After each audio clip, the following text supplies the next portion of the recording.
Še v drugo smer, prosim. Pa zadnji, ki mi imaš trdijo, pa sem narobe spal. Čak, tukaj ti bom naredila prečko, čakaj. Hvala. Evo sem.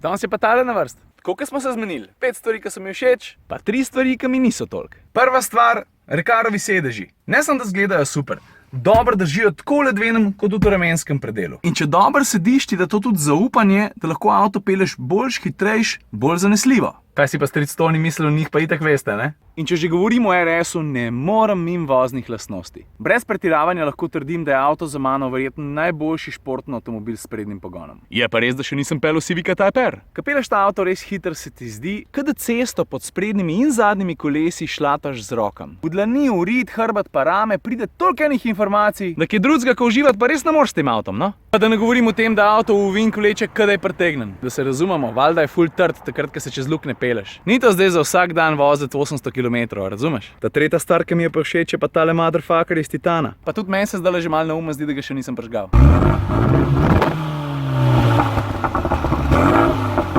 A zakaj je kul, da ima RS-a krapota? Ne samo zato, ker je lažji, pa prijetno brbota, pa včasih tudi kar orenk poč. Ampak tudi zato, ker ta avto zaradi tega dobi en tak, kako naj temu rečem, pečat zmagovalca. Da ne govorim o tem, da valjda moramo biti Slovenci ponosni na to, kar nastane v naših krajih, ne? Ajde, rečemo samo na hiter, da je motor ful dober. Ful dobro vleče, malo ga moraš počakati, ampak ful dobro vleče. Tole je tisti detajlček, ki mi je všeč. Pa saj vem, da v veliki sliki ne igra velike vloge. To je tukaj zato, da kao voznik med športno vožnjo ve, kdaj so kolesa naravnost obrnjena, takrat, ko motaš volan kot budala. Ajde, zdaj pa pridejo na vrsto kisle kumrce. Številka 1, kolikor hvalim te sedeže, meni se zdi, da se vseeno malo visoko sedi. To je med drugim povezan tudi z zakonodajo, ampak pustimo, to je čisto predolga zgodba. Meni se pač zdi, da bi lahko sedel še kakšen centimeter nižji. Ampak to je klasika za vse školjke. Tudi pri novem Fordu Focusu RS se v navadnih sedežih sedi nižje kot v školjkah. Druga stvar, ki me malo moti, šlamparija. A veš, tale Megane je pač posebna izvedba s kap podvozjem. In na to kažejo tudi tele posebne ploščice. Ampak ne mi reči, da jih ne morete na obeh straneh čisto enak nalimati, no. Tale je za kakšen milimeter višja, kot na drugi strani avta, pa še malo postranje.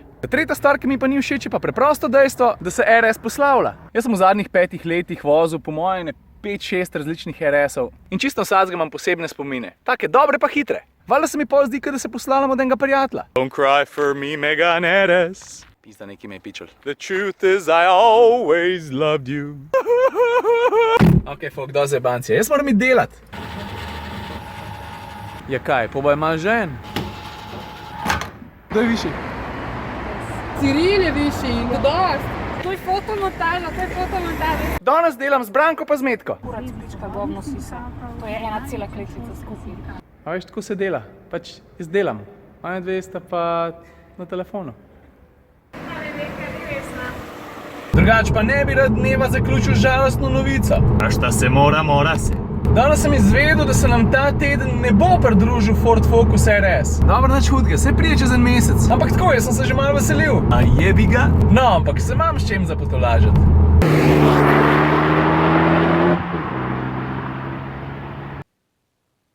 A ja, pa veš, kaj se je še danes zgodilo? Od danes naprej nas je že več kot 3000 na Facebooku, pa tam okrog 500 na YouTubu. Jaz sem toliko vesel, da bi najrajš kaj zapel. Ne, ti ne boš nič pel. Midva bo nekaj naredila. Jaz bom špilal, on bo pa pel. Bo pa Empower solaža, te počast. Ajde, da slišim.